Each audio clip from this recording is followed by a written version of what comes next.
saw this interesting video last night I wanted to discuss. There was this white woman from Nebraska, a farmer. She came on this video and she had one question. She said, does anybody in America care about Nebraska? Does anybody care about Nebraska? No. No, we don't. Let me tell you why I say this.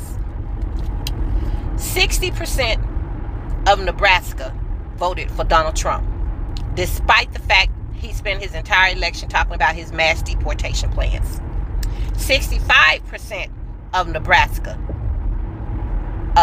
workforce is illegal immigrants. Nebraska is a farming state, overran with farms.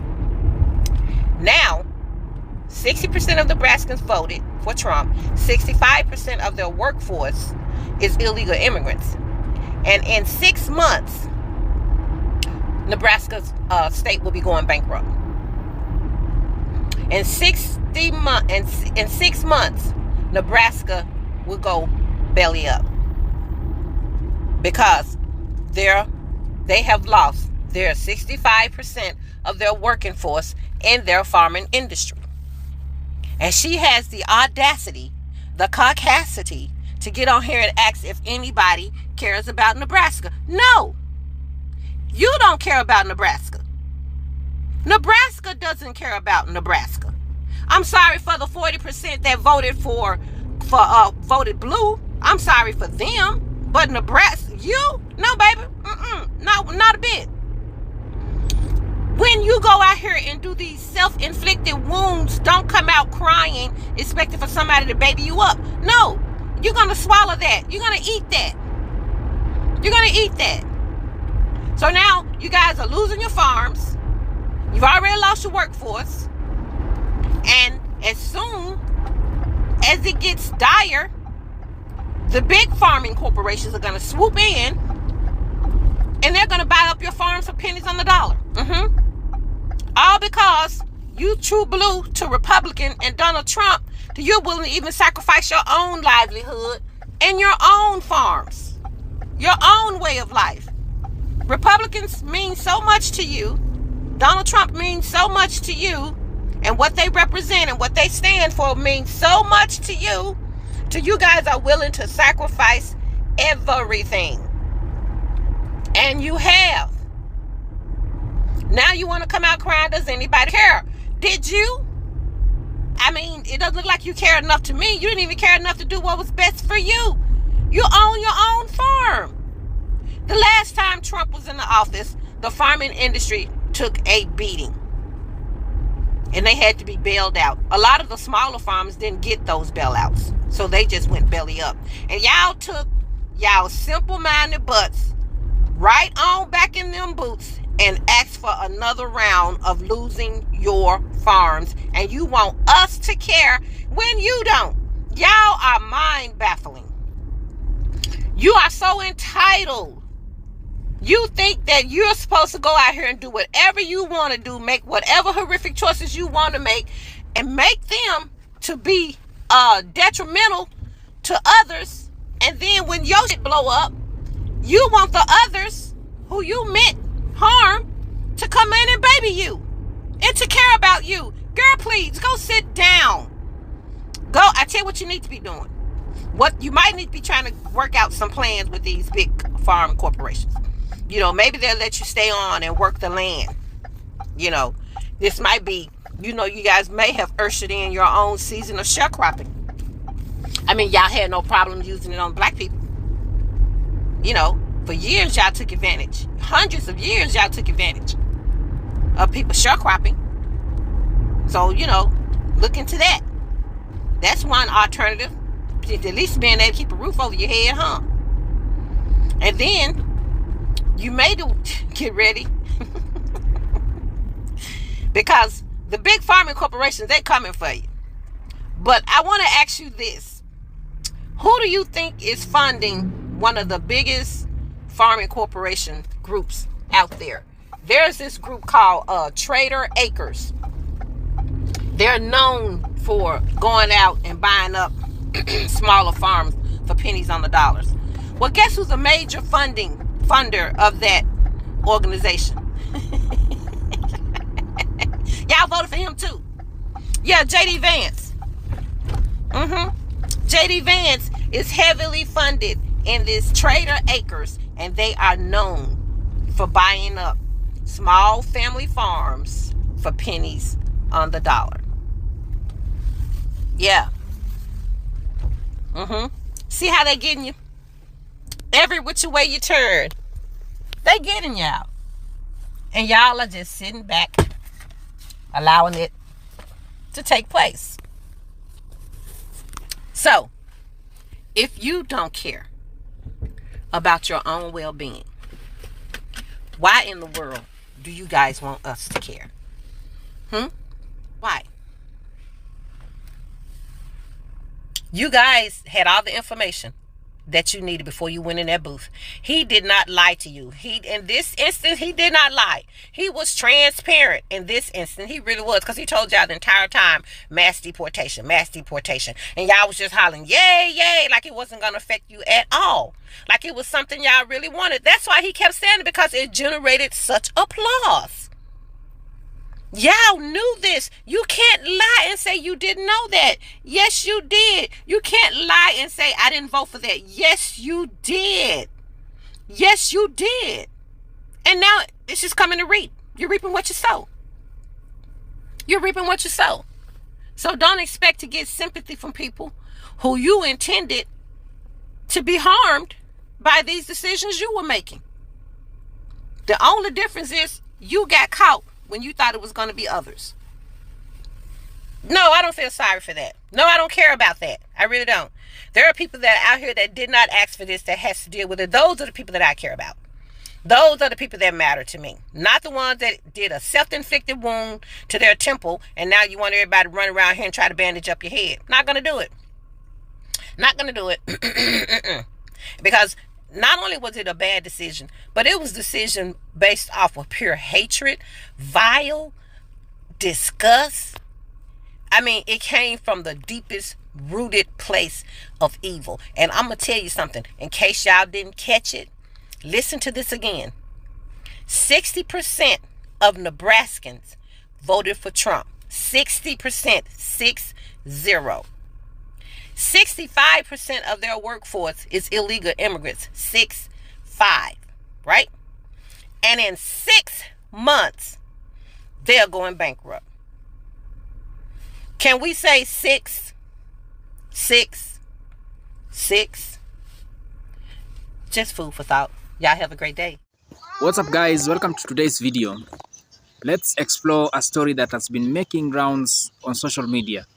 A claim that Nebraska farmers are begging black people to come help out on their farms. But is there real evidence for this statement? Or is it a misunderstanding or misinformation? To understand this issue, guys, we need to look back and also look closely at today's labor market in Nebraska.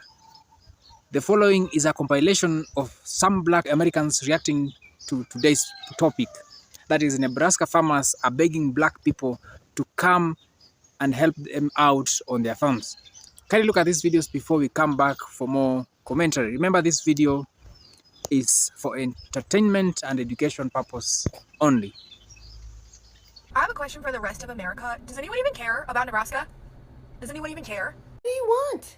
What the f do you want? Hypothetically, okay, hypothetically, if we did care, what would that look like to you?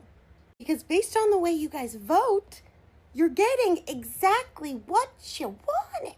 You quite literally are getting the exact thing that you voted for. The decision that these farmers made are leading them straight to the loss of farms they've had in their families for generations. Because they hate those illegals so much, you know? Wait, did you want them to go to work so that you could watch them be rounded up for your own perverse pleasures? You want them absent from work on your terms so you can have a little show? Otherwise, I don't know what the hell you're mad at. And I know you aren't asking for a handout. I know us caring about Nebraska isn't welfare. To save people from decisions they made themselves? Isn't that at the root of why you said... And girl, you do not have to tell me who you voted for, okay? And I'm almost certain you would still say I'd vote for him again. God helps those who help themselves. Okay. Thank you guys for looking at these videos, the reactions of Black Americans concerning today's topic. First, let's turn the clock back more than a century ago. In the early 1900s, a group of black homesteaders settled in Nebraska. One of their most well-known communities was in DeWitt in Cherry County. These settlers filed claims under the Homestead Act, farming hundreds of acres in Sandhills region. But over time, many of those families left, and by the 1930s and 1940s, the community had largely dispersed. Why did this happen? Scholars suggest several reasons. Some families saw farming as a route to economic freedom, then later moved into towns or cities.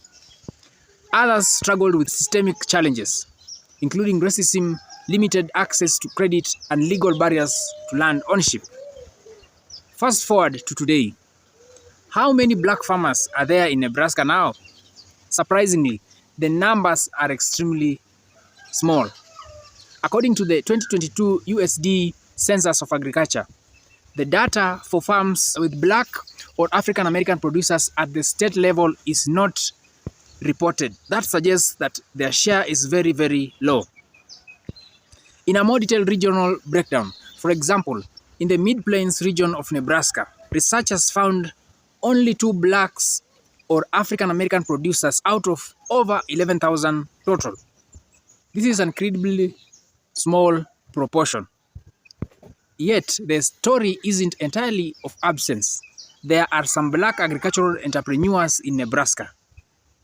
Take Zemua Baptista, for example. He's a young, first-generation black American who farms near Seward, Nebraska. At just 22 years old, he manages 8 broiler barns, raising chicken in partnership with a processing company. His journey required persistence. He made cold calls, developed a business plan, and earned the trust of a poultry company. Zemua's story shows both the possibility and the rarity of black farmers in this region. But even for those who do farm, the challenges are real. The Nebraska Farmers Union has documented the barriers black farmers face. Historically, black farmers have been excluded from many federal farm programs and loans. These disparities persist today. For instance, in a 2024 Nebraska legislative transcript, it was reported that black farmers have much lower approval rates for certain USD direct loans compared to white farmers. On the other side of the conversation is the farm labor crisis. Many Nebraska farmers rely on seasonal or migrant labor, and employers say they simply do not have enough workers. Estimated figures suggest that 30,000 to 75,000 undocumented migrants live in Nebraska, many working in agriculture. Over the past decade, the number of farm workers on H-2A visas, that is temporary working visas for agriculture, in Nebraska had quadrupled. That is a huge increase. In one dramatic episode, ICE conducted a raid on a meat packaging plant in Omaha, detaining dozens of workers and reportedly cutting production dramatically. This drove home how dependent some parts of food system are on migrant labor. There's also a new trend. Not all farms want guest workers. Some are trying to recruit local workers. For example, a large plant in North Platte called Sustainable Beef has launched with the goal to hire local American workers, offering higher wages and better working conditions. This signals a shift. Some Nebraska agribusiness leaders want to reduce reliance on temporary migrant workers. So, where does the idea come from that farmers are begging black people to help? Based on available evidence, there are few possible origins. One reason for this is that is the misinterpretation of labor shortages appeals. When farmers talk about needing more workers, some may interpret this as racial appeal, even though the recruitment is for any labor, not specifically black Americans. Also, due to social media exaggerations or memes, rumors and clips can be taken out of context and be popularized. This has also been made so because of the confusion between different groups. Help might refer to immigrant labor, not Black Americans. The two issues, race and immigration, are being conflated. It is also important to note the historical dimension. Black farmers didn't simply disappear because they weren't needed. They were systemically excluded from land access, lending, and federal support. The consequences of that exclusion ripple today. Non-profit groups are trying to change things. For example, the Center for Rural Affairs, headquartered in Nebraska, provides loans to immigrant, indigenous, Latino, and other underserved farmers. But even these efforts are not explicitly about calling Black Americans to Nebraska to do farm labor. As we reflect on all this, a few broader questions arise. What would true racial and economic justice in U.S. agriculture look like? Is there a path for more Black Americans to return to farming? If not in Nebraska, then elsewhere, supported by fair loan access?